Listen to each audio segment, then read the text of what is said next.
Okay, welcome everyone. We're so glad that you're here with us today for our case for Compost webinar that TDEC and Clean Memphis is hosting together. So we want to thank you for joining us. I know busy time of year right now, so thank you for taking time out of your busy schedules to join us. My name is Ashley Cabrera. I manage the Get Food Smart TM program at TDEC, and I'll be hosting the webinar today for our wonderful speakers. Just a few housekeeping things. Everyone is muted upon entry to reduce the amount of background noise, but if you have any questions, comments, or concerns, please feel free to ask them in the chat that should be in the right-hand corner of your screen, and I'll work to get those answered. You can also raise your hand with the little hand emoji on the right side of your screen.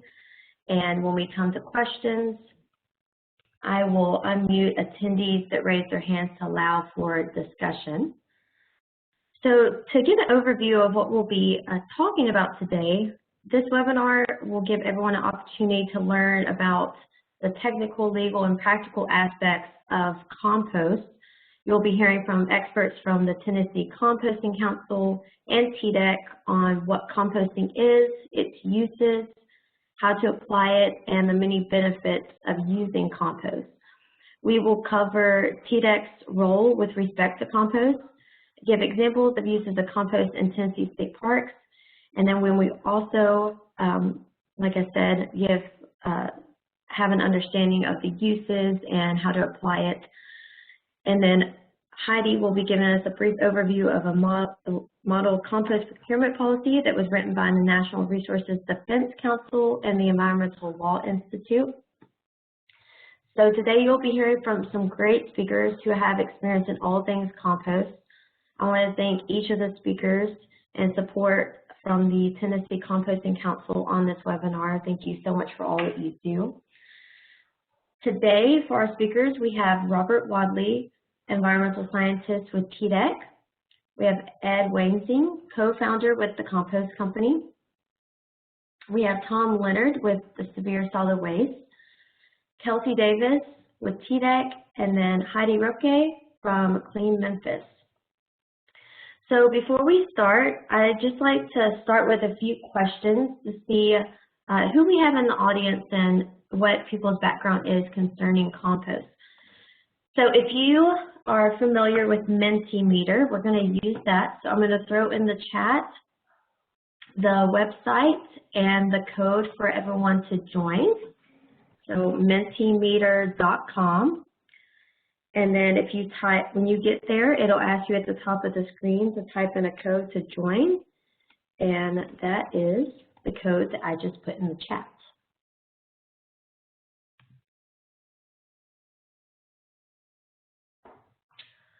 Can everyone see? If anyone has issues seeing the chat, please let me know. We'll go ahead. I'll pull up the screen for that.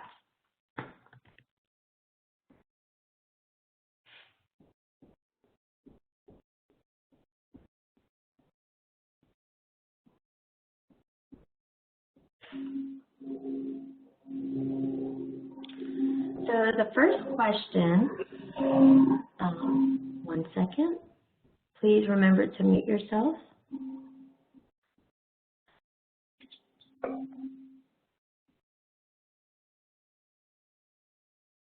First question is, what sector best describes you? So I want to see who we have in the audience today.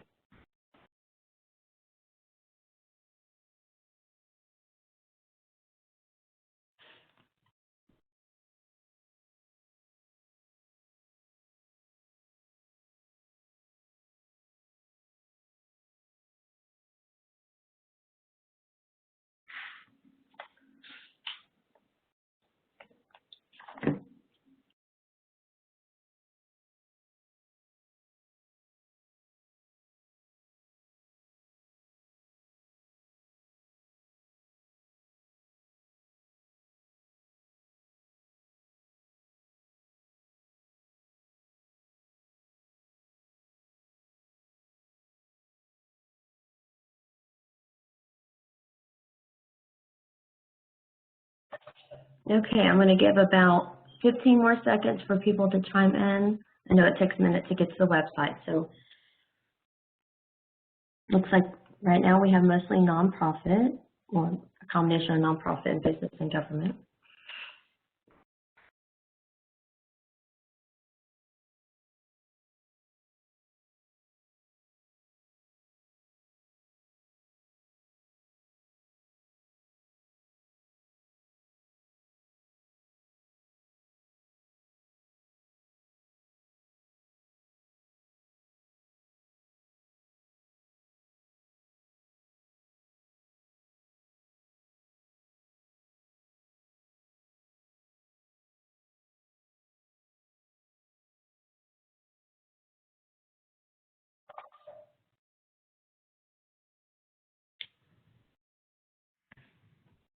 Okay, so it looks like mostly government and nonprofit. That's awesome. It looks like we have one interested citizen, so that's great. Welcome here.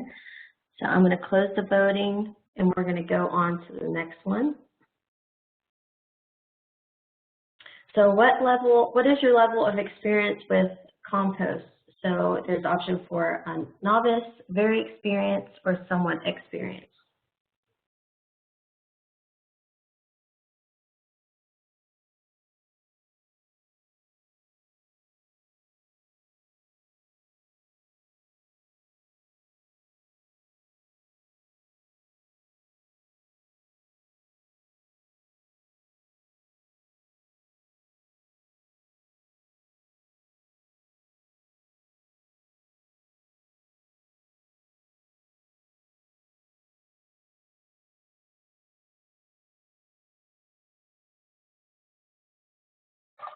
Okay, I'm going to give about 10 more seconds for people to vote if you're jumping on.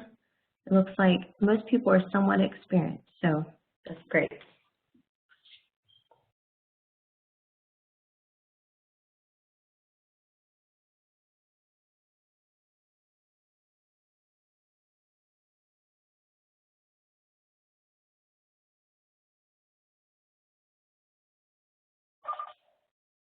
Okay, awesome.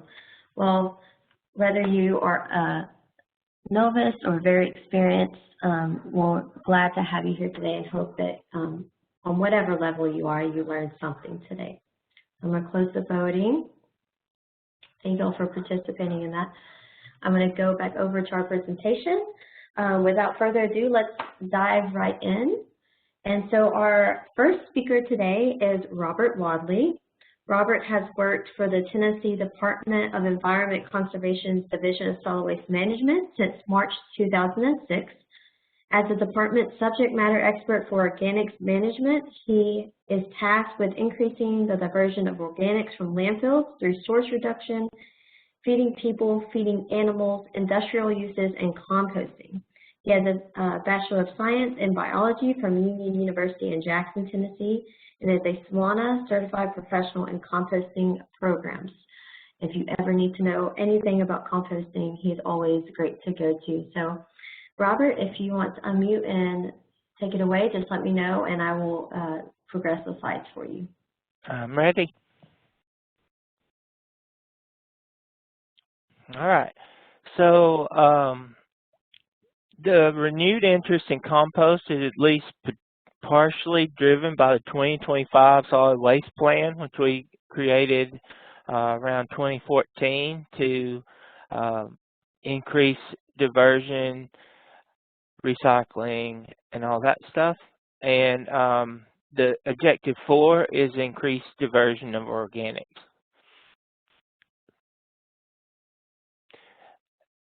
And that is 5 parts. There's 5 strategies there. Provide information to Tennessee businesses and citizens about opportunities to reduce food residual disposal. Dedicate resources to expand the collection, processing, and end use of organics from residents. Increase composting and other processing organics generated at state government facilities. Provide financial, technical, and regulatory support on-site processing of organics at institutional commercial generator sites.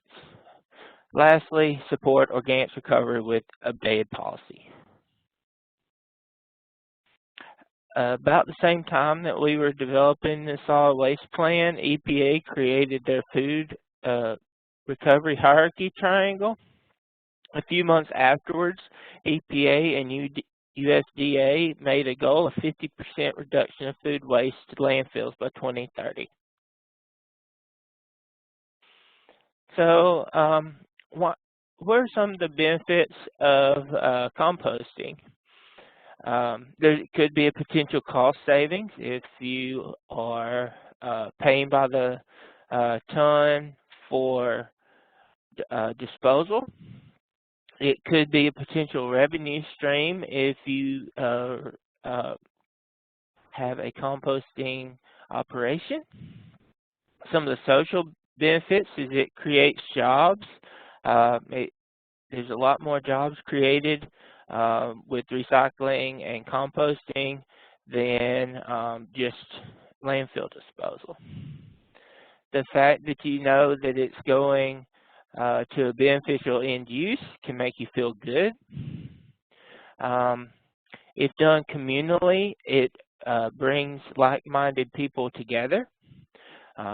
By that I mean community composting is pretty common nationwide. It's not super common in Tennessee, but we did update our rules to make that easier for people. So hopefully it's a little bit more common than it was 6-8 years ago. Environmentally, you're recycling nutrients instead of disposing them.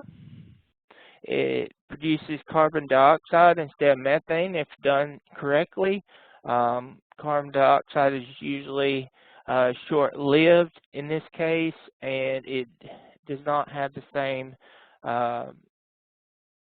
greenhouse gas effect. It's not as strong as methane.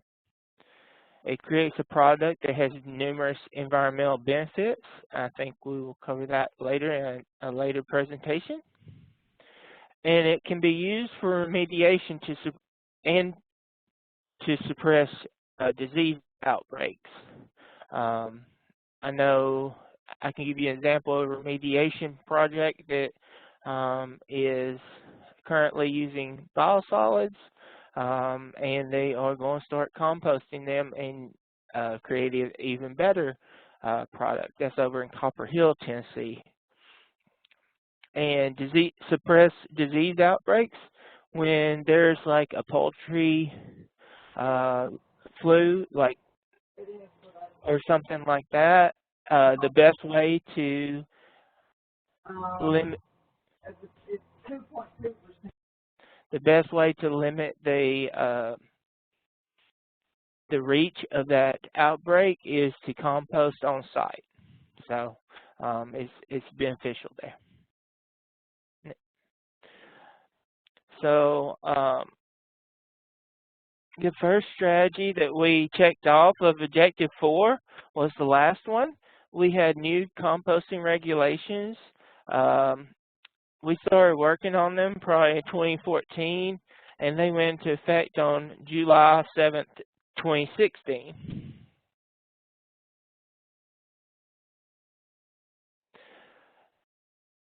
So what's in the new rules? Well, exemptions. First thing first, let's talk about the exemptions since few people enjoy going through the permitting process. There's no permit needed if you're composting less than 400 cubic yards of separated yard trimmings, clean wood, crop residues, or other materials determined to pose a low-level risk to human health and the environment. And 400 cubic yards of applied to the volume of the feedstock, and the feedstock can be from anywhere.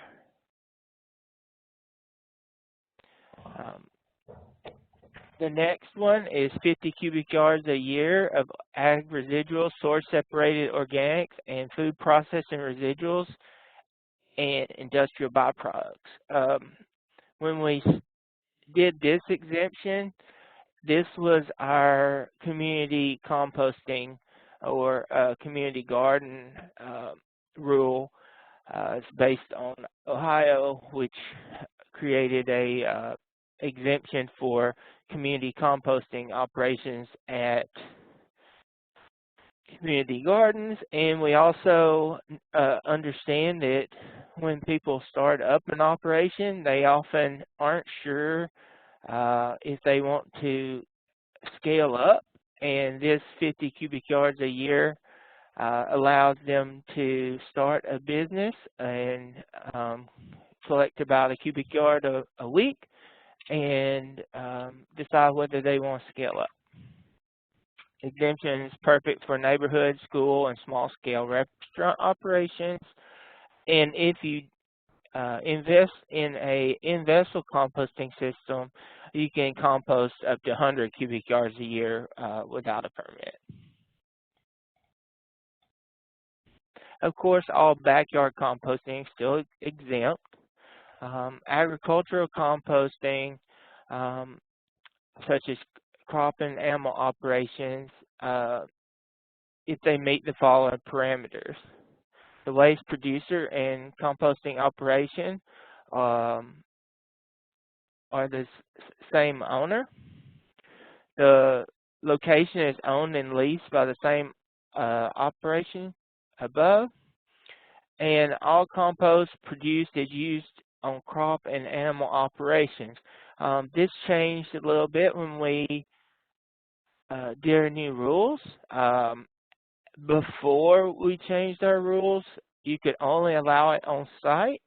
Now it can be used by any compost operation, any crop or animal operation, and you can even sell it as long as it's going towards crop and animal operations and not the general public. So, time to get a permit if you don't meet these exemptions. So there's an easy permit and a not so easy permit. The easy permit is the permit by rule. There's no public notice needed. It's faster review and approval. It's an easy application, but there are limits on feedstocks and volumes. The not so easy permit is the full composting permit and requires Part 1 and Part 2 permit applications, requires detailed plans, designs, and operations manuals.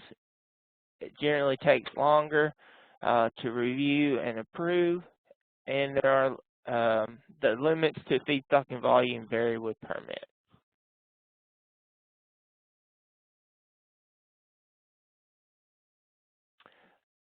So the permit by rule, you can download the forms that you need off our website. Some of the things that you need to include would be a topographical map, a worksheet regarding storage capacity, the application, which you can download. It has just standard information on it.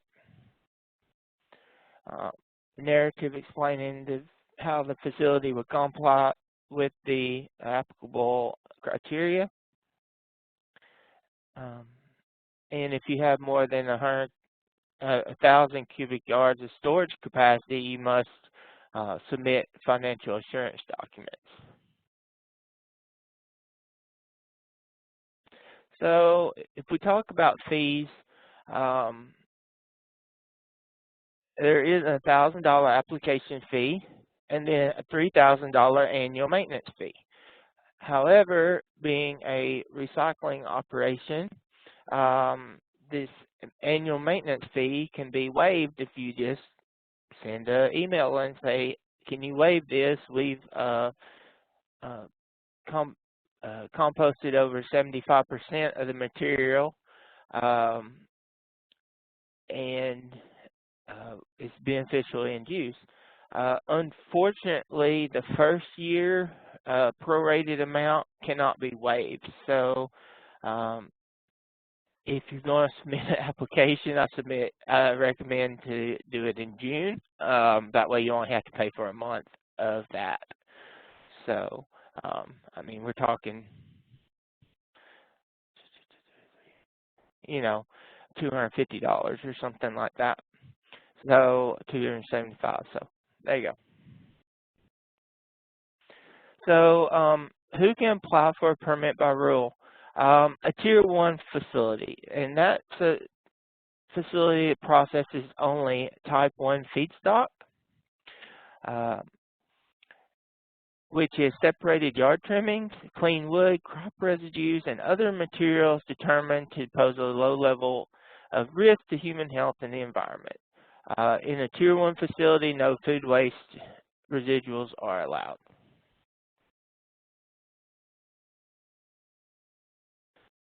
Who needs a full permit? Any operation that processes Type 3 feedstock or Type 1 or Type 2 feedstocks above exemption amounts. Type 2 feedstocks include ag residuals, source-separated organics, and food processing residuals and industrial products approved as a department.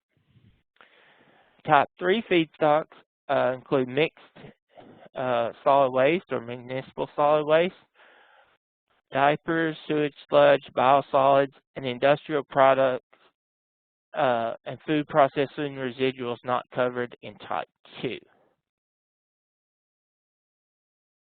For a full permit, I mentioned we have a Part 1 and Part 2.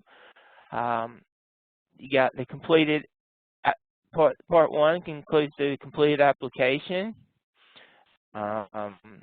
topographical map, and a disclosure statement and concerning past performance in waste management fields of the applicant, officers, directors, and or partners of the applicant's business. So if you've had a lot of problems in the past with us, you may or may not be allowed to get a permit.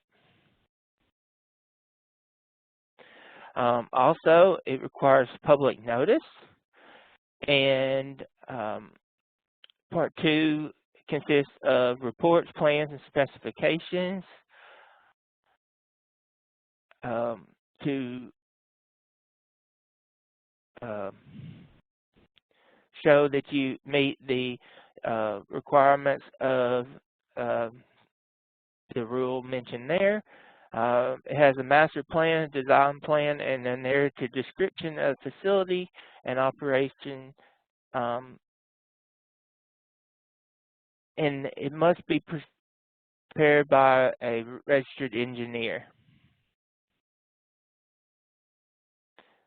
So additional requirements.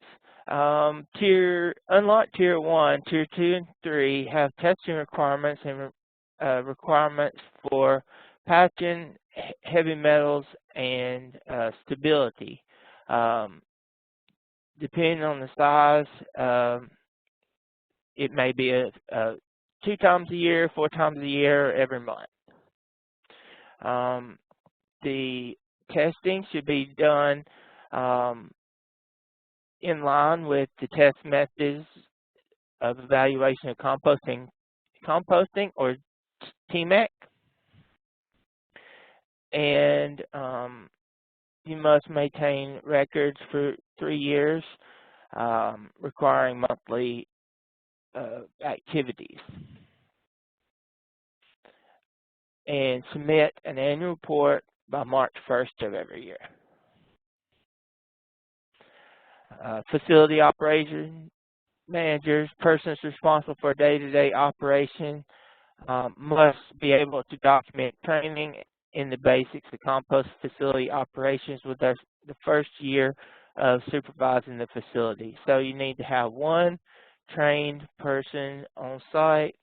It's usually the higher up, and we don't specify what kind of training, but there's several good training schools around for composting, and basically you tell us which one you want to use, and we'll approve it or not.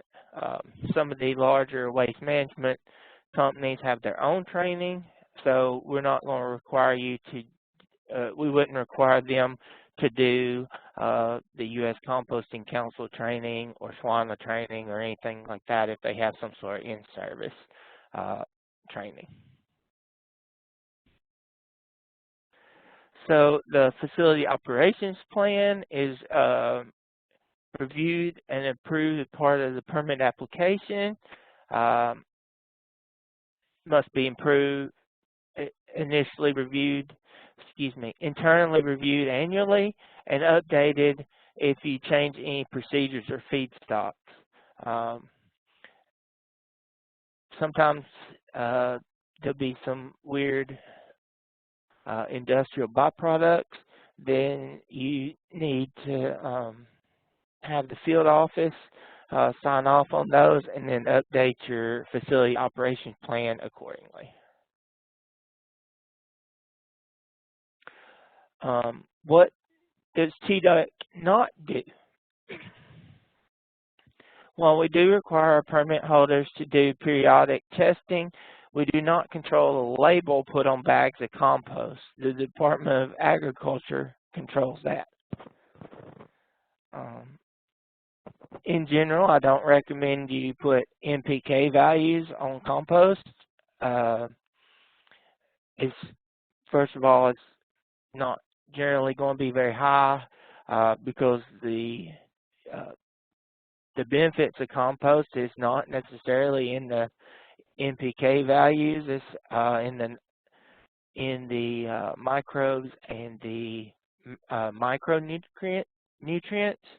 So very few compost operations will have high NPK values.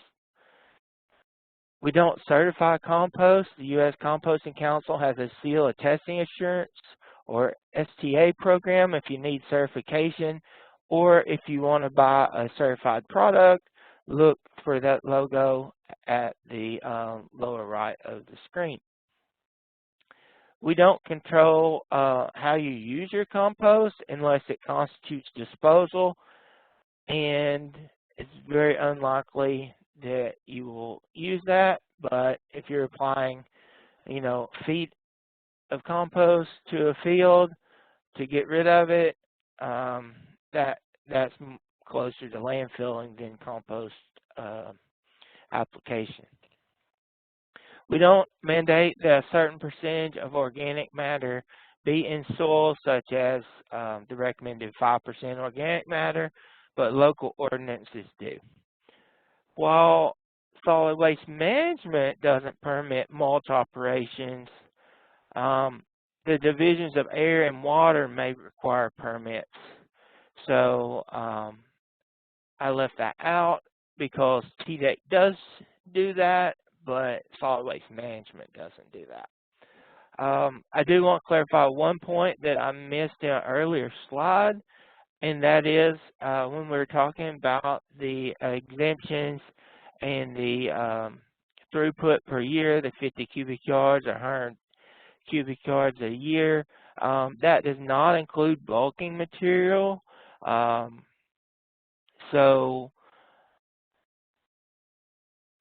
Like wood chips, because they're often reused. So if they're being reused, it's not going to count against you. We're just talking about the putrescible material, the stuff that rots the quickest. We're not concerned about the wood chips you use. That's all I have. My contact information is listed below, and I'm happy to help. Thank you, Robert. I appreciate it. Thank you so much. And if you have any questions for Robert, feel free to put them in the chat. We will get to those at the end. You can also message him directly in the chat as well, and I'm sure he will get to those. But thank you so much, Robert. Next up, our next speaker is Ed Wansing. Ed is the founder and COO of the Compost Company in Ashland City, Tennessee. He holds a Bachelor of Architecture from Kansas State University and a Master of Science in Sustainability from Lipscomb University. He is a licensed architect in the state of Tennessee and he is a LEED accredited professional and has been a leader of the green building and sustainability movement in Tennessee for over 10 years. So without further ado, Ed, take it over. Thank you. Yeah, as we said, I'm the founder and one of the co-owners of the Compost company. We have been composting in Ashland City for about 10 years now. So we're, I guess, about 7 years into our full permit when the new regulations came into effect. So happy to be here today and say some of what we've learned in cases that we've worked on, projects that we've worked on for compost. You can go to the next slide, please. So one of our main feedstocks, is food scraps. We collect food scraps from many different places: restaurants, schools, grocery stores, hotels, convention centers, any large producer of pre- and or post-consumer food scraps. We do work with some food production facilities as well. So we get material coming in from stuff that we collect in our collection truck. We have a truck running around Middle Tennessee 6 days a week now, picking up food scraps. We also have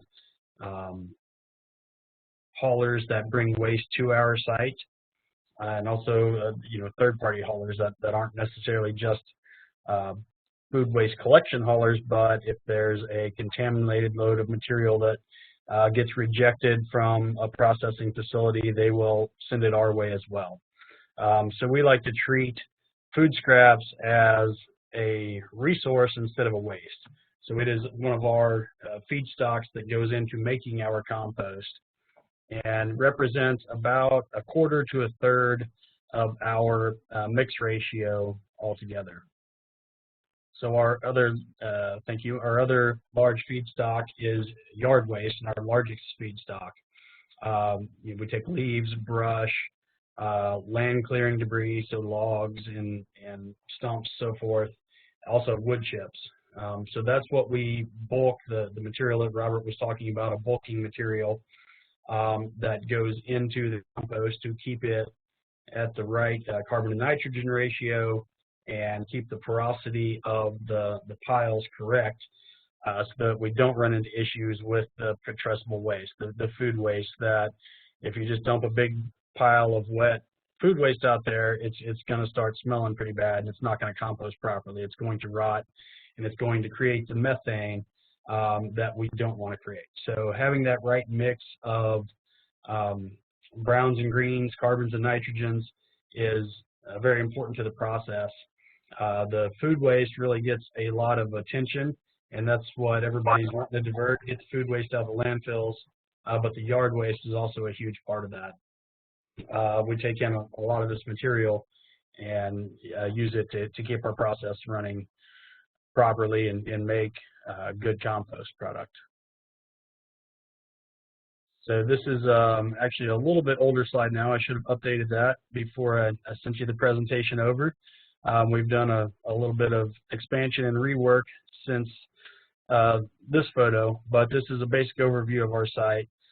You can see the big red grinder sitting kind of right in the middle of that photo, and all the piles just directly below that are our aeration materials piles. We use an aerated static pile system, and we grind all of our mixed feedstocks onto that aerated pile, and it is there for generally 30 to 45 days. We monitor temperatures during that time. We have blowers that force air through the pile so that it doesn't require turning. You'll see further to the bottom of the slide, we've got a long windrow out there. We were still processing one of our products in windrow form at that time. We have since just gotten away from that, and everything is aerated at this time. So kind of a look at how we're doing it and where we're mixing. The grinding really helps to create a homogeneous product.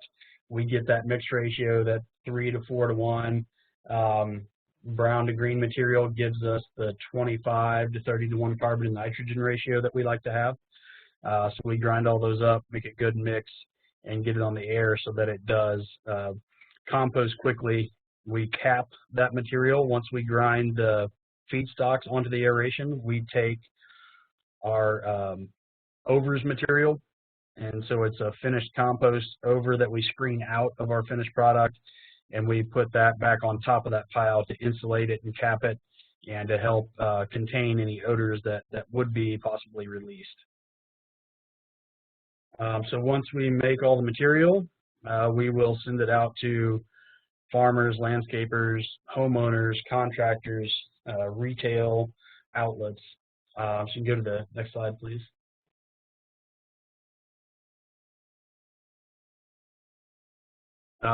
In 2020, we composted nearly 8,000 tons of material. 2021, sorry. We are on track for about 9,425 tons this year. So this is a big pile of our material that we're standing on top of there. And TDEC has helped us to scale the operation through the Organics Management Grant, and also helped other organizations increase the awareness of composting as a better alternative to landfilling this material.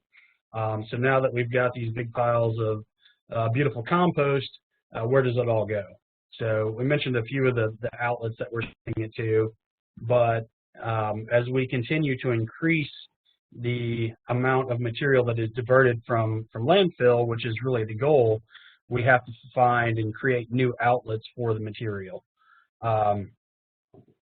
So we're trying to increase the awareness for the product in use, open up new markets. There are several states with great, huge composting industries that put emphasis on both composting and compost use. Texas, for example, uses a ton of compost in their TDOT. I think it's TDOT or Texas DOT, but anyway, roadside application of compost for erosion control, slope stabilization, things like that, park systems. So there's lots of areas for compost use that haven't really been fully developed in this area. So we would love to help open up some of those areas for finished product use so that we can continue diverting more. Agriculture is obviously a big part of that, conventional and organic.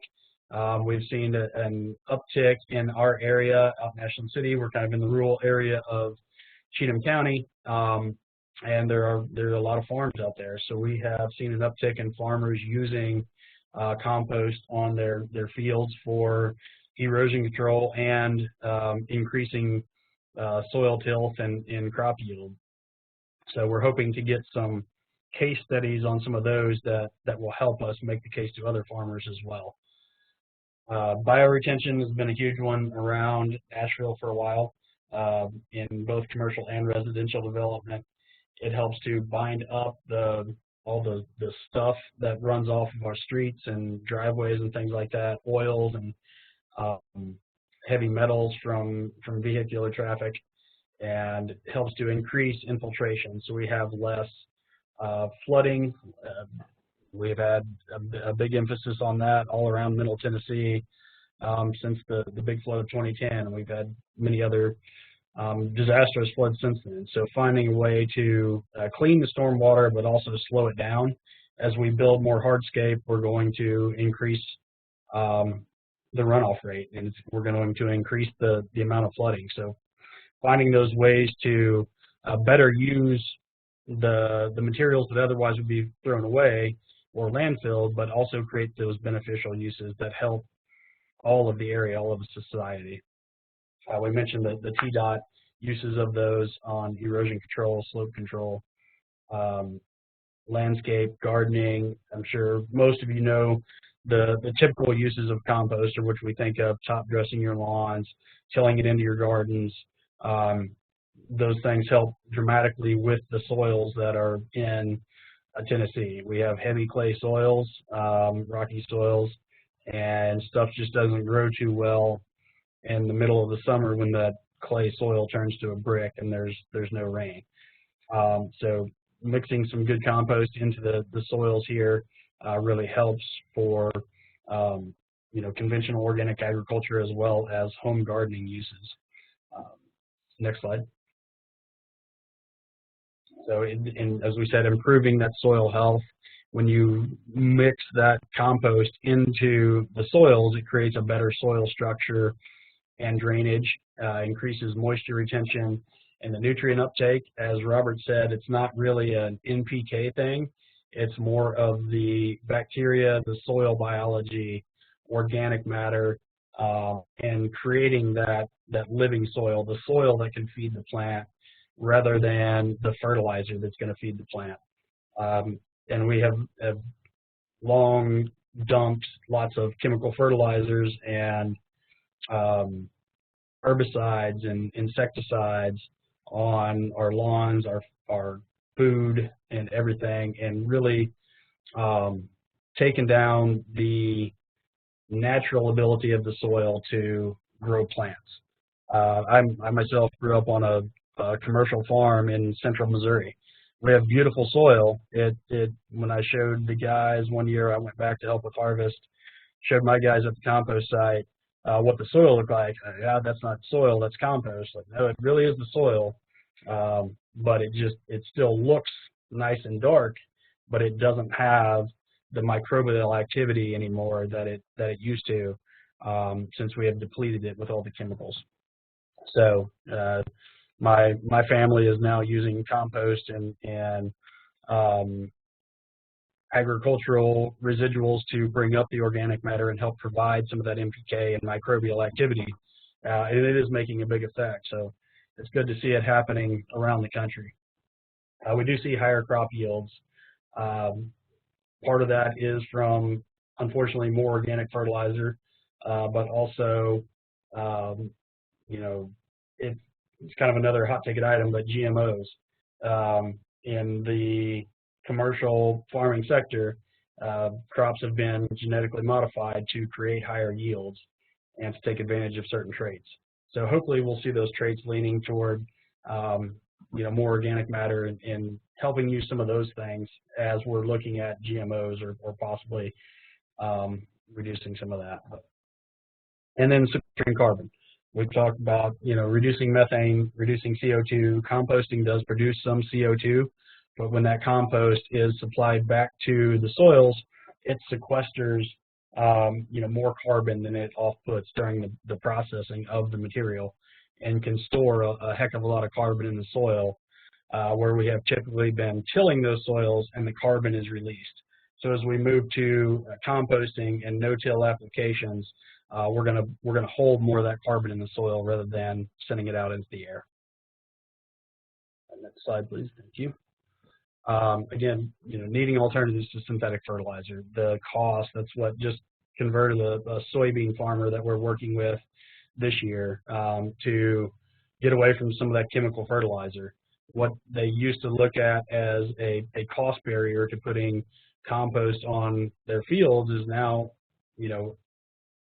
maybe not a cost savings, but cost neutral.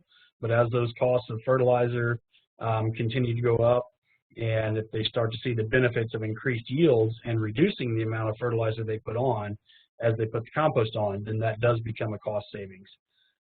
It takes a little while to build that back up, but fortunately we do have some farmers that are saying that, I'm not going to put 6 inches on this year because I know it's crazy expensive to put that much compost on a large acreage, but just realizing that a top dressing, a little bit here, a little bit there each year is going to build that organic matter and build the microbial activity back up in the soil.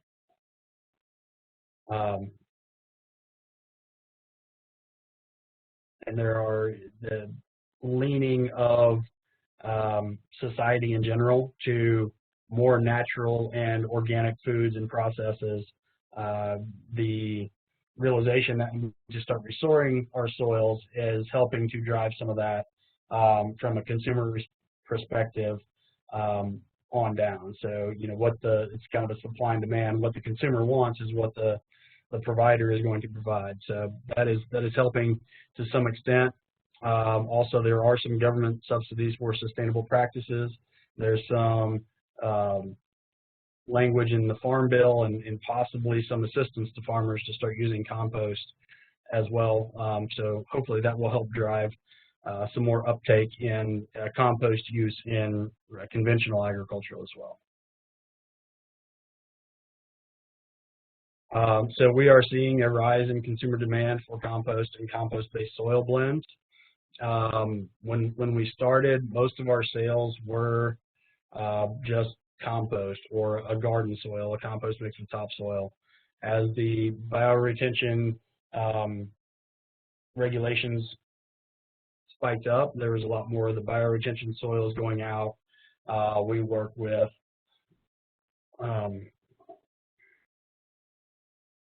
community gardens.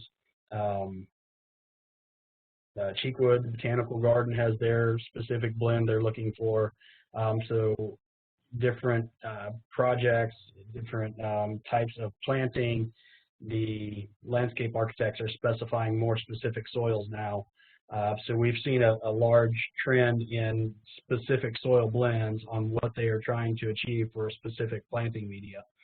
So that's great to see more emphasis being put on the soil sciences and really looking at how those soils are going to perform in the environment that they're looking to create.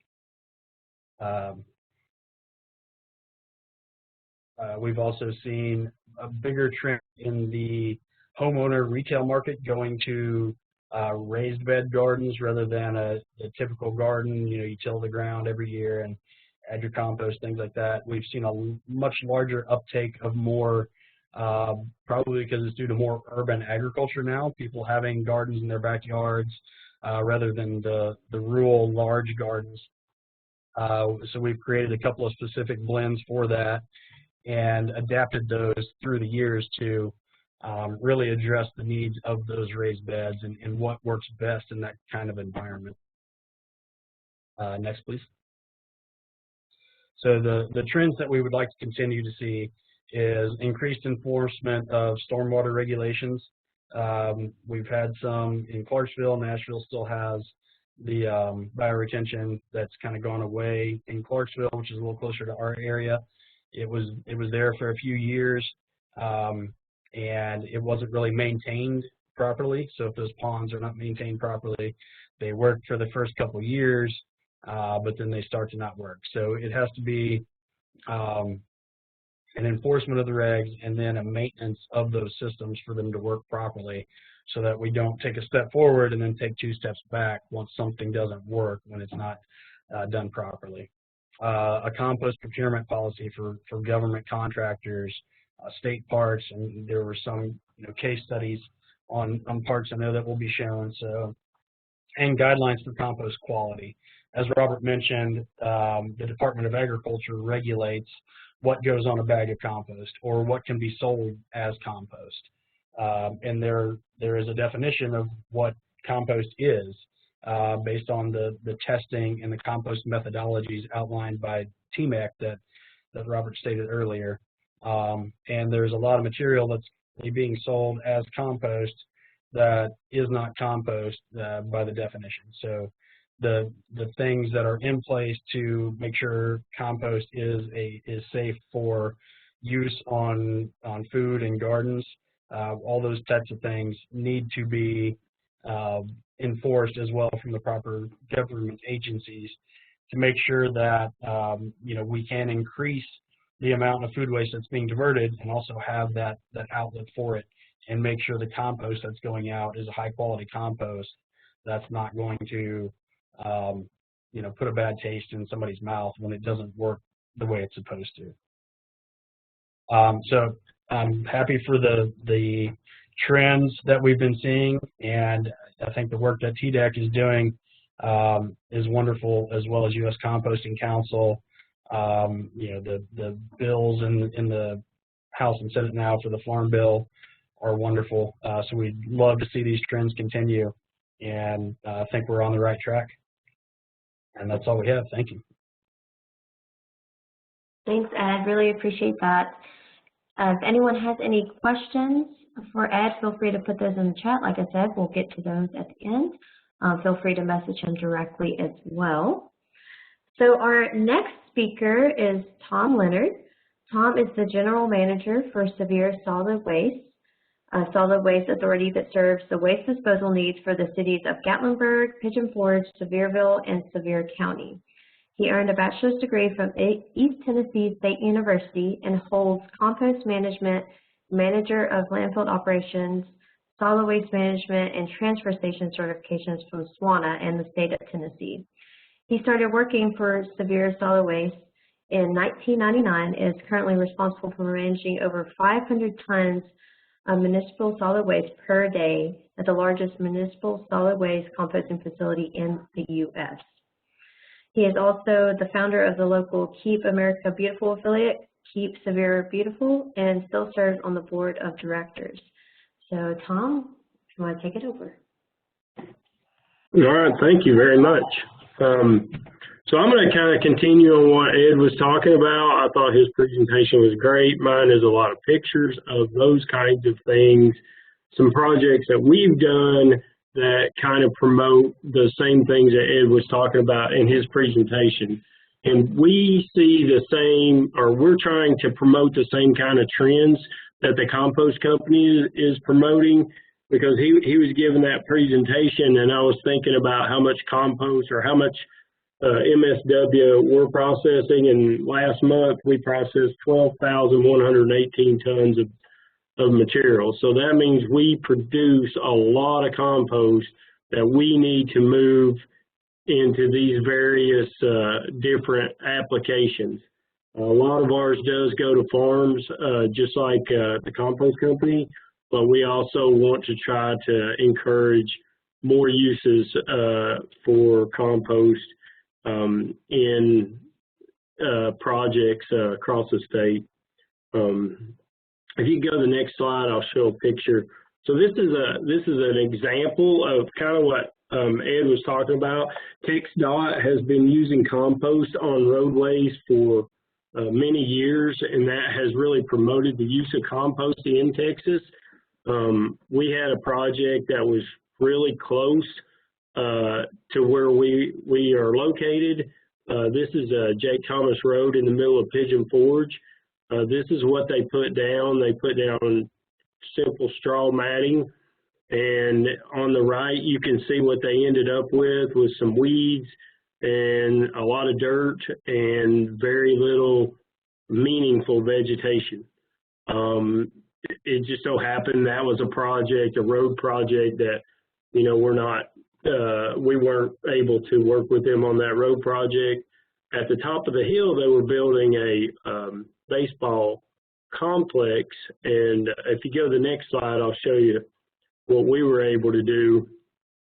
So this is not a great picture, but we were able to just use compost and no straw matting, and we were able to get compost on these banks. I think if you go to the next slide, it's a little better picture. Yeah, so this is what we were able to do, is to get much more meaningful vegetation, a good stand of grass, and this is with just blowing compost onto the slope and sowing the grass. So this is the same types of soil. It's the same types of, yeah, and this was like a couple of weeks ago I took this picture. So it's the same types of soil, same type of ground.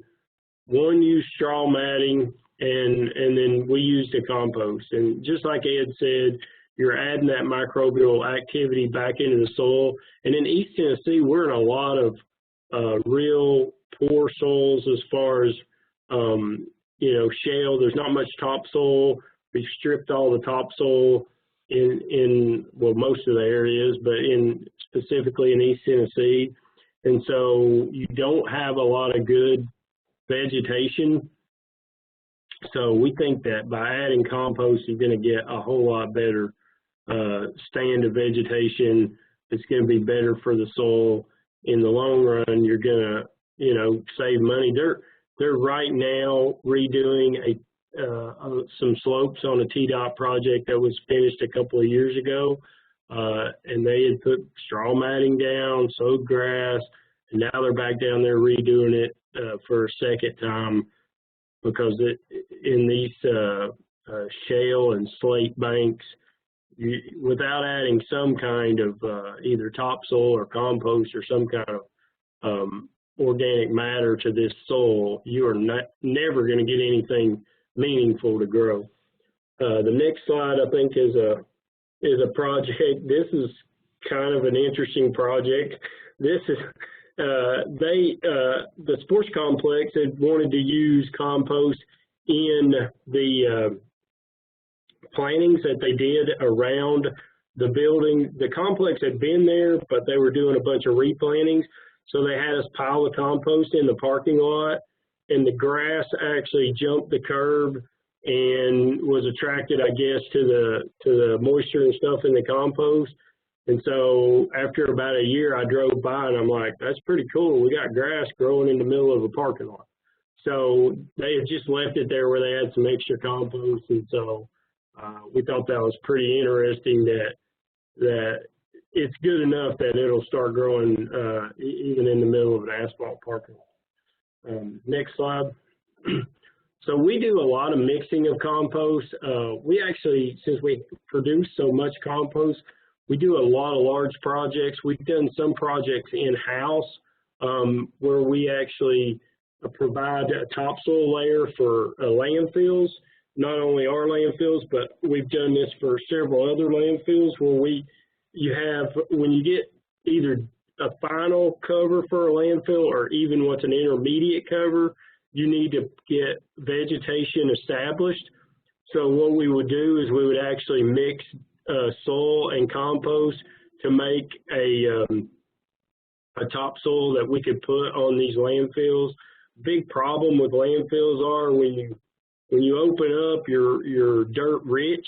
You got a lot of dirt, more than you don't know what to do with all of it. But by the time you close, you're dirt poor and you've used it all and you have nothing.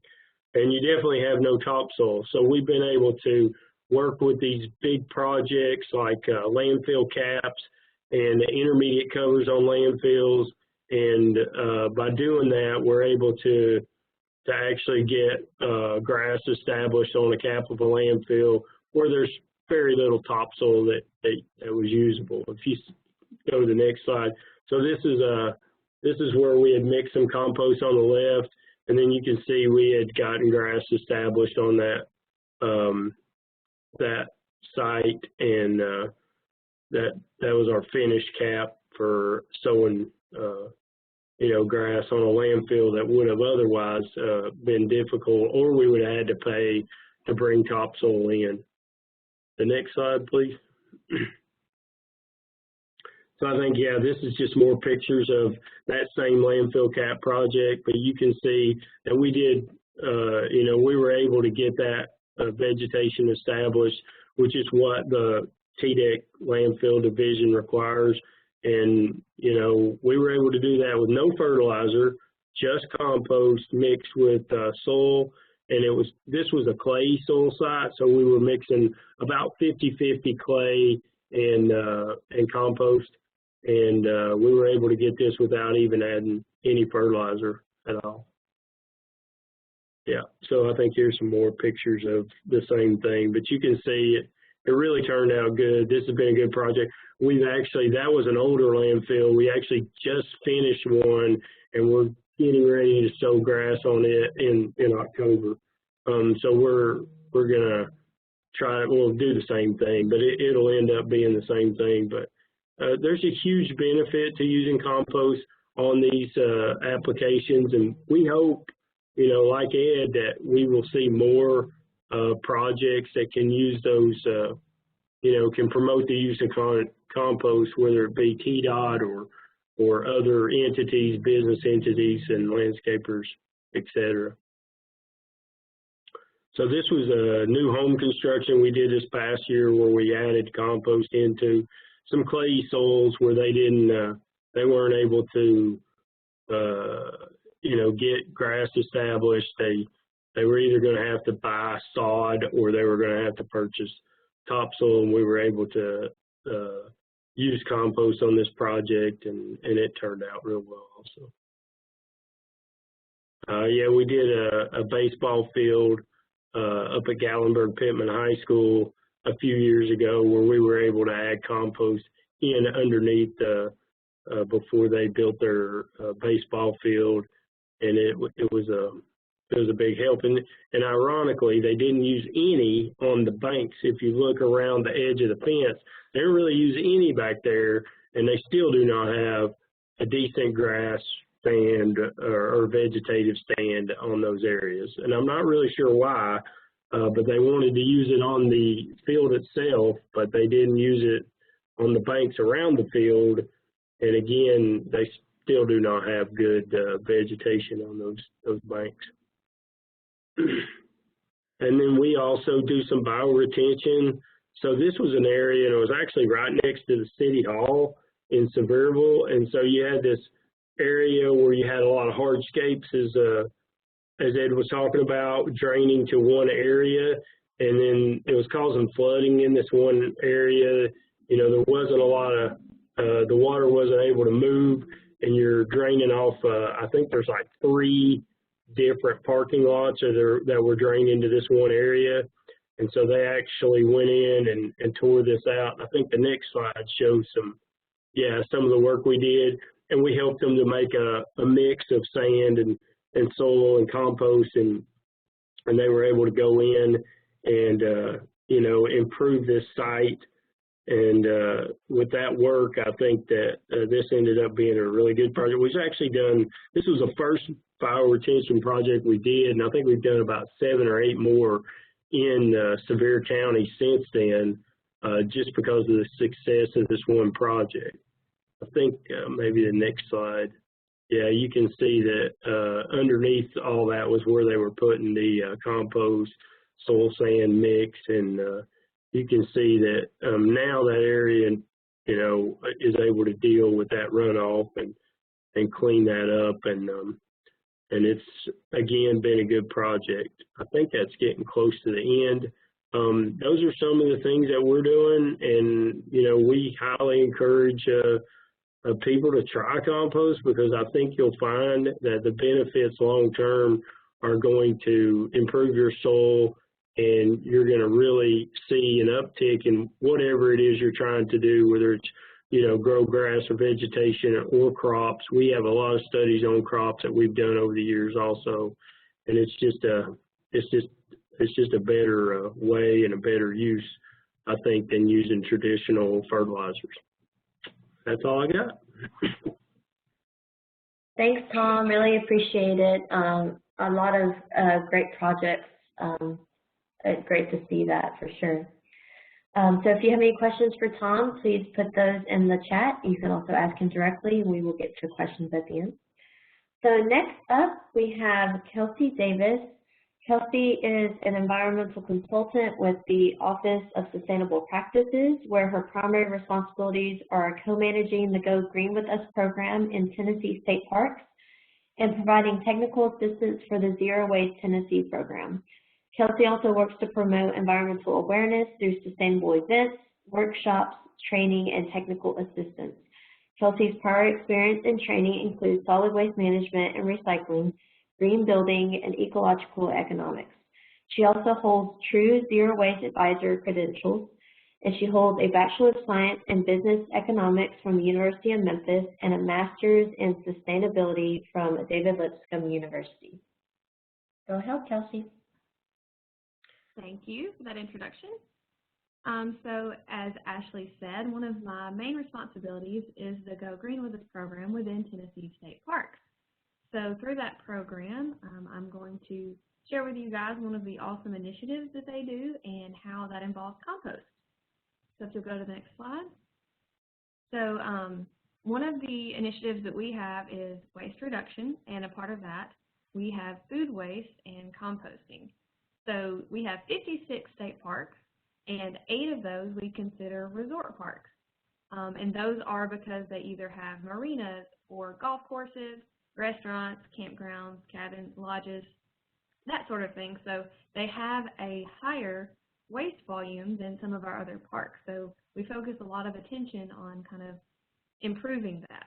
And one of the ways that we did that is sign up our parks through the EPA's Food Recovery Challenge. I don't know if you guys have ever heard of it, but it was an awesome program. And so we did our training and did the training on the in-house staff, so the restaurant staff, and then also on maintenance staff. And through that training, we were able to divert a total of 208 tons of food waste from the landfills that were coming from consumers and back-of-house food waste. So I myself and Robert Wadley, who spoke earlier, provided those trainings. And we kind of did different things at different parks. Every park has their own layout. They have different restraints, different opportunities. So each park's composting operation looked a little bit different. But these are just some photos of the one on the far left was from Natchez Trace, and that was when they were doing a windrow style compost. And the one in the center right is from Montgomery Bell, and that was one of their finished compost piles that they were letting cure. So we started this program in 2018, and since then we have had 3 state parks that have been recognized through the EPA for a national award. So it's been a really awesome program. But what we found out is, after they started diverting all of this food waste, we needed to figure out something to actually do with the compost. So you can go to the next slide. And one of the really cool things that happened is we were actually reached out to from Clayton Homes, which is a prefab home manufacturing company. And they had a location in Savannah, Tennessee, which is really close to our Pickwick Landing State Park, which is also a resort park. And they had a super successful composting operation going on. They had developed an awesome dumping station that you can see on the top left-hand side of the slides there. And so they were kind of known locally, I guess, for their food waste reduction efforts. We had done a lot of press, and they'd been featured in the local newspaper. So Clayton Homes reached out to them and were like, hey, we have some construction materials that we're trying to also kind of reach our waste reduction goals, and thought maybe we could form a partnership here where you take some of our construction waste and compost it, and then that way it's a win-win for everybody. So Robert kind of provided some recipe consulting to kind of figure out how much of this gypsum was actually what they were donating that they could take, and since then they've actually started donating wood chips as well.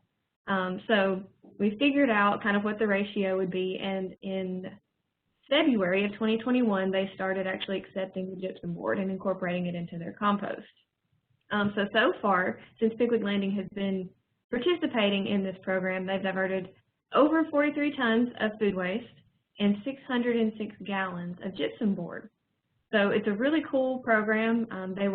They've also been recognized by the EPA for this partnership, and then also for the Tennessee State Parks Awards of Excellence for this partnership. So super excited about that. Next slide, please.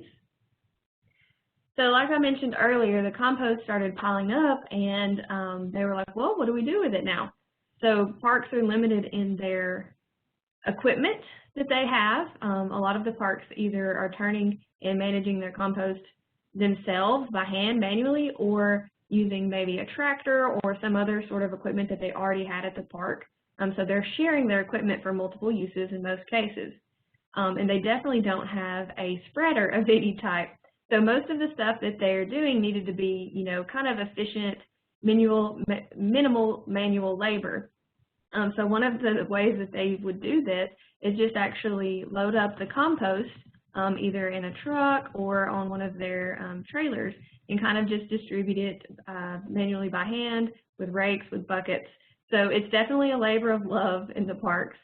But as you can see here, this is actually at Pickwick Landing State Park, and it's one of their picnic areas that they have by the lake that they had problems with keeping grass. They have a lot of high foot traffic there, and the soil quality is not great. And so on the upper left-hand side, you can see a lot of the kind of sandy soil that's exposed. They don't have great vegetation. And then after one application on the upper right-hand, and then I kind of got a close-up in the center there, you can see that the vegetation has improved. You can kind of tell the quality of the soil has been improved as well. And so their goal is to just kind of reapply this on an annual basis until the proper level of vegetation is able to be grown and maintained. Next slide, please. So another good use for it is erosion control. So this is one of their parking lots in an elevated area that used to have a bathhouse located right there on top of that hill. And so the bathhouse obviously had kind of a compacted foundation, and the soil was kind of red clay, not really great for anything. So they had a bit of an erosion problem right here to where it would just kind of run off in that parking lot. So this is one of the areas where they have spread compost as well. It's obviously improved the erosion problems. It's been able to improve the vegetation, which also helps with the erosion. And so obviously it just looks a lot better, and it's less work for them because they're not having to constantly clean and improve the parking lot from where the runoff was kind of making everything gross.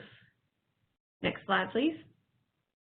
Okay, and so this is Montgomery Bell State Park, which is also one of our parks that has a restaurant and has been composting also since 2018. So their ratio for composting, well, we kind of teach most of the parks to do a 3-to-1 ratio just so that we guarantee they have enough of that woody material in there.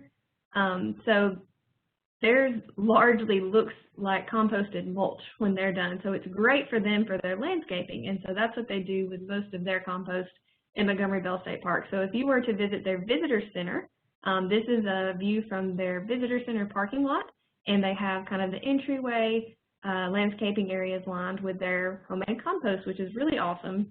And they also, the parks have a native landscaping initiative that they do where they use native plants. So it's also great that we're able to nurture and provide a little bit better quality soil for those native plants that are so important to the parks and the pollinators, and just protecting and preserving those species. The next slide. So this is another area. This is the, so they have an aviary where they have protected species of birds. And so they have basically, each park has different species, but I think they have an owl and a hawk and maybe a vulture, I think, in Montgomery Bell State Park on display. So they were able to provide some of that natural landscaping and compost mulch there as well. So it's super effective, and they have they also have quite an unlimited amount of it. So they're able to landscape throughout the whole park. This is just a few examples, but you can tell it looks great, and it looks like composted mulch. So they have their food waste from the restaurant in that as well, and they also use it for some other areas throughout the park. But this is the these are the great photos that I was able to capture. Okay, so these are just some of the benefits that the parks themselves have seen. I know folks earlier throughout the presentation have mentioned several other benefits through compost. It really just depends on what your need is. Like they were talking about different blends of compost, and the parks really are focusing on reducing their food waste. Their focus isn't so much on a professional standard where they're like, you know, this compost is going to a garden or a farmer, or it's specifically going towards erosion control. So they might be a little bit more limited with their application because they're actually making it themselves. But just within, you know, those processes, they've still seen amazing benefits just from the few applications that they've had throughout their park. So it really goes a long way. It's really impressive to see some of the things that they've been able to do with it. Next slide. Okay, so like Ashley said, if you have any questions, you can put them in the chat, and or you can feel free to email me directly. I will put my information in the chat box. Awesome. Thanks, Kelsey, and thanks for all your work that you do with the parks. They definitely benefit from having your help for sure. So lastly, we have Heidi Rupke. Heidi is a food waste specialist at Clean Memphis in Memphis, Tennessee. Her program, the Memphis Food Waste Project, seeks to reduce food waste by 50% by 2030 through prevention, donation, and composting. As such, she works with a variety of partners, including city and county government, other nonprofits, and educational institutions.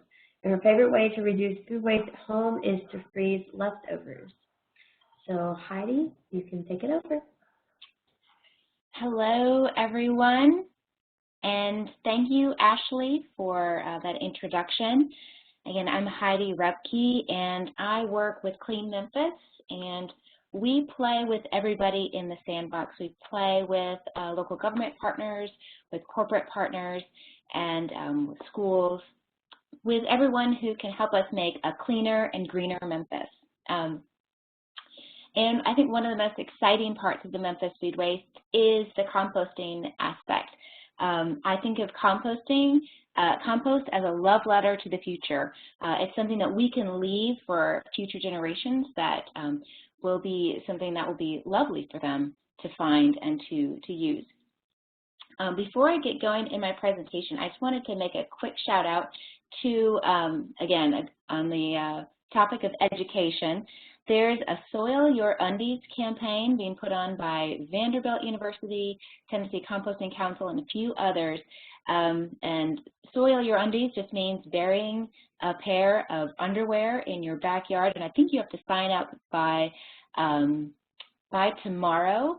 But it's one way to, in a kind of a fun, whimsical way, to test the health of the soil, because the more the cotton breaks down, the healthier the soil. So just a little shout out to that. So my presentation is on a compost procurement policy, and I mentioned Memphis here because this is where I live and who we presented this deck to earlier in the year. We presented this to the heads of engineering, parks, solid waste, and planning and development. And so as some of our earlier speakers mentioned, I think it was Ed who said, something we would like to see is a compost procurement policy. Where does all this beautiful compost that we're diverting, that we're making, where can it go? And we posit that city governments or county governments are a great place for that, to use compost.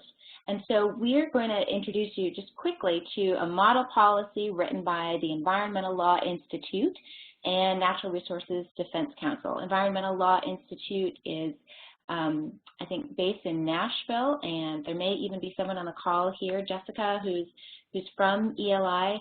They do great work over there creating these kind of off-the-shelf policies that can be adapted to municipalities all over the country. Next slide, please. So what is a compost procurement policy? Just as simply as it says when we have certain projects, it's an ordinance that says when we have certain projects, it requires the use of compost in them. These types of projects would be landscaping, construction, and stormwater management.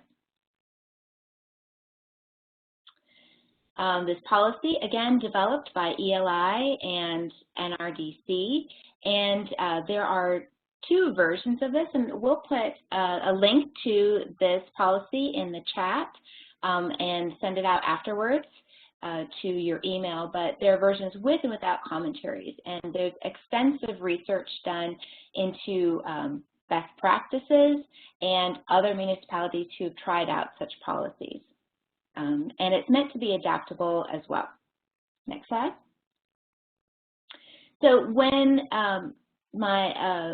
when Janet Boscarino and I were looking to present this policy to the City of Memphis department heads, we did a bit of background research. What are the anticipated objections? What are city leaders going to be coming back at us and saying, well, good idea, but not right now? We thought anticipated objections might be cost. We thought there would be potential objections around leaching of different nutrients into soil, or just an unfamiliarity with compost as a material. And then did I mention cost? Again, we thought that would be coming up from city leaders as well. So we wanted to make sure that we could answer any of their objections before they had a chance to express them. So there are economic benefits of a compost procurement policy. It increases business for local compost suppliers. It creates additional green jobs. Compost operators are trained and skilled workers, and these would be desirable jobs to have. We can reduce our costs associated with landfill disposal, and then reduce cost as we wouldn't have to buy as much irrigation and fertilizer. Next slide. We've heard a lot about the environmental benefits from our other presenters today, but we listed them out here for our city partners just to go over them. And just for me personally, something that I saw in Memphis just this past week was we had a torrential rain, and I'm not sure how much rain fell in a short amount of time, but my street was literally a river, and I saw some trash just floating by because we were getting such heavy rainfall in such a short amount of time. When we have places for that water to go and soil that will absorb it, we don't have as many issues with our stormwater runoff. So next slide. There are social benefits too, and I believe that it was Robert who mentioned you feel good when you're composting. And we want cities, we want to highlight ways for the city of Memphis to highlight the good things that are going on here. What city wouldn't want to have good news stories about what they're doing? We believe that leading by example, when cities can show that they are investing in the soil, investing in soil health and microbes even, down to that level, they can encourage citizens to do the same. We believe there will be regulations coming in terms of green building practices, and wouldn't it be nice to be ahead of the game on that? And also raising public awareness about compost. Again, there are plenty of people who may know the word, but may not know how to implement it in their projects. And we think that compost is a great jumping off point for additional sustainable activities. Something else, some background research that we did as we were presenting this to city leaders is we found city planning documents that specifically said we want to do things that would support a compost procurement policy. So the Memphis 3.0 plan is one that is aimed toward Memphis's third century as a city. So there's a section that says we want to expand sustainable approaches to material and waste management and reuse. And if we can help city leaders to implement that through the use of compost, we're helping them to achieve the goals they already have in writing and are publicly accountable for. Next slide.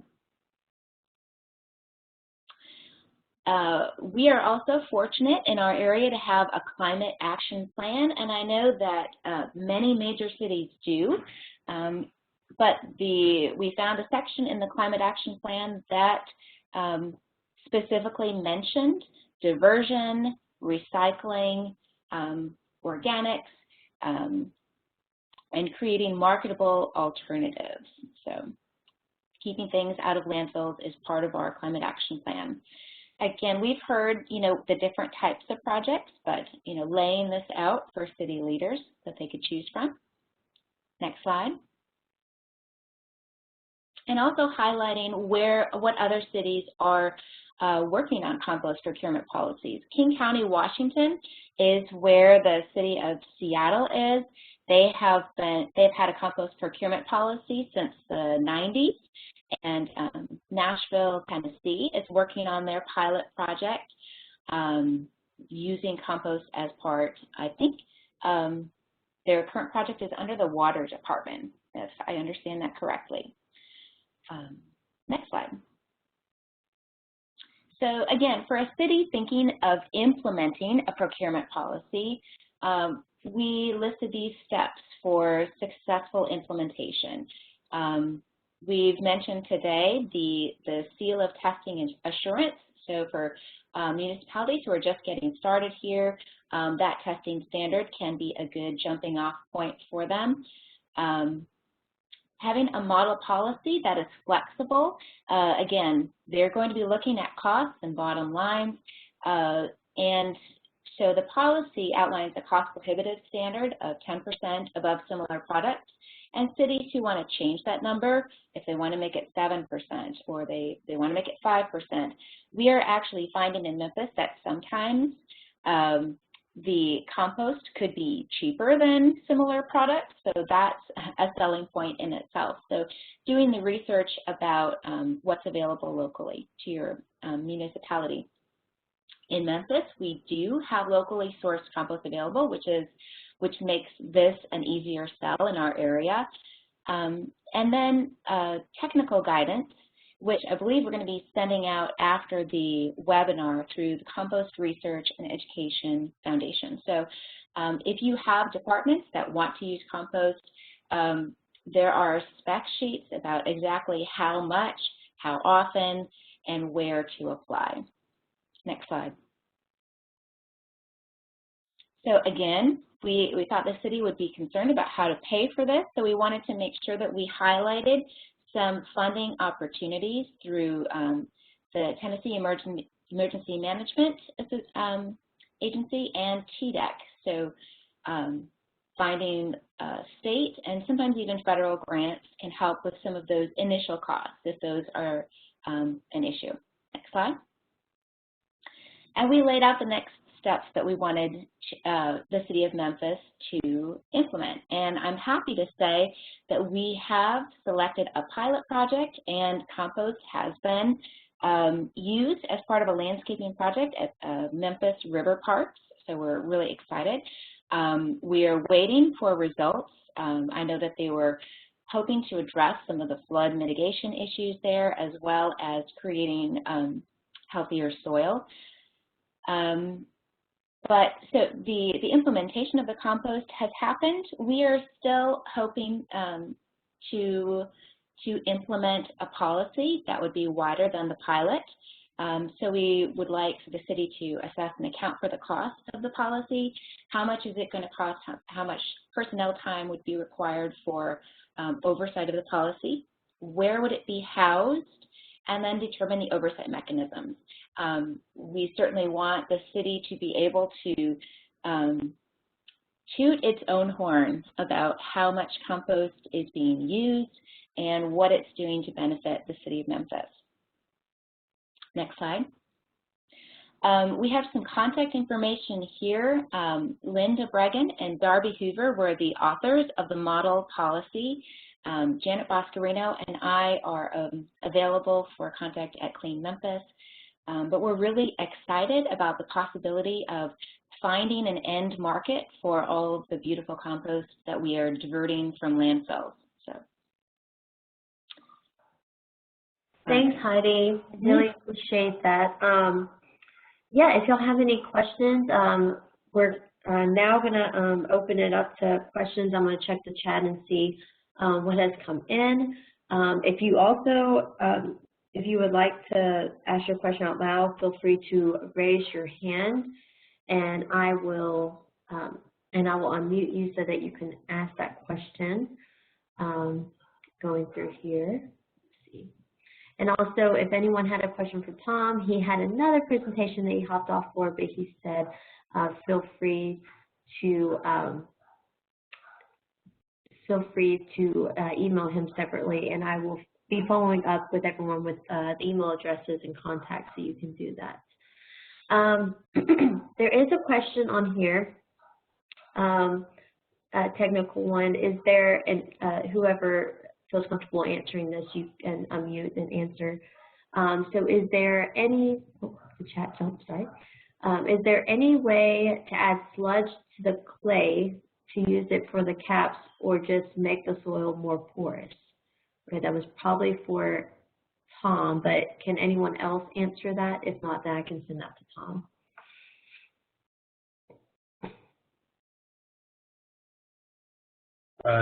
Sounds like they may be asking about adding sludge, I don't know if it's biosolid sludge, maybe directly to the clay. And I think the issue with that would be, or really any type of food residual or biosolids, that you're not going to kill the pathogens that are possibly, or in the case of the biosolids, definitely in the in the waste before it is composted. So that's part of that composting process, is killing off those pathogens, meeting the temperatures required to do that for a certain period of time, depending on the composting process. So it would add the organic matter and the nutrients, but you would have the potential for the release of those pathogens into the environment around the application site. Awesome. Thanks for answering that, Ed. Okay, looking through here. Looks like, are there any current incentives for using compost rather than other materials? And that's probably a TDEC question. I don't believe, Robert, you can correct me if I'm wrong, but I don't believe we have any current incentives for using compost. I don't think the Department of Ag does either. No, but I believe Ed may have mentioned some incentives in his presentation, but there's none from TDEC or anything like that, or from the state, as far as I know. Yeah, I don't think for an individual use there are any, and I don't believe that piece of the Farm Bill hasn't passed yet. It's in there, but that part of it has not passed, so there's not funding available for commercial agriculture currently. There are possibly some ways to get some of that done with different the natural resources NRCS. I'm trying to say NRDCS, but part of the Department of Agriculture that does like reclaiming lands that were once tilled and being revitalized, things like that. If you're going to plant native plants or native grasses, warm season grasses, things like that, wildflowers, you may be able to get part of that covered as part of that seeding, but I think for most intents, there's not much in this area currently. Okay, thanks, Ed, for that. Okay, that's all I see in the chat. If anyone has any other questions, you can feel free to raise your hand or put those in the chat. You also feel free to follow up with our speakers afterwards. Like I said, I will be sending out a follow-up email with information or with their contact information. We are also going to be doing a follow-up survey in a few months to see, what people took from these, from all of this information. If anyone is planning on taking any of this, applying this and starting to use compost in certain ways, we would love to know about that. So keep your eyes open for a survey coming up in the next few months. It'll just be just a few questions, not a super long survey, but just so we can see what people are doing and what they took from it. So if there are no more questions, again, I want to thank y'all and the speakers so much for taking time out of your busy day. Thank you so much, speakers, for taking time to inform us on this important topic. I want to let everyone know the webinar recording and presentation slides will be available in a few days, and I will be sending those out as well. So keep an eye out for an email from me, Ashley. And if you have any questions that you think of afterwards, feel free to email me. I will put my email in the chat right here. And I can also get you in contact if there's one of the speakers in particular and get an email introduction going. But there's my email if you have any questions. And thank you all, and I hope you have a great rest of your week. Thank you.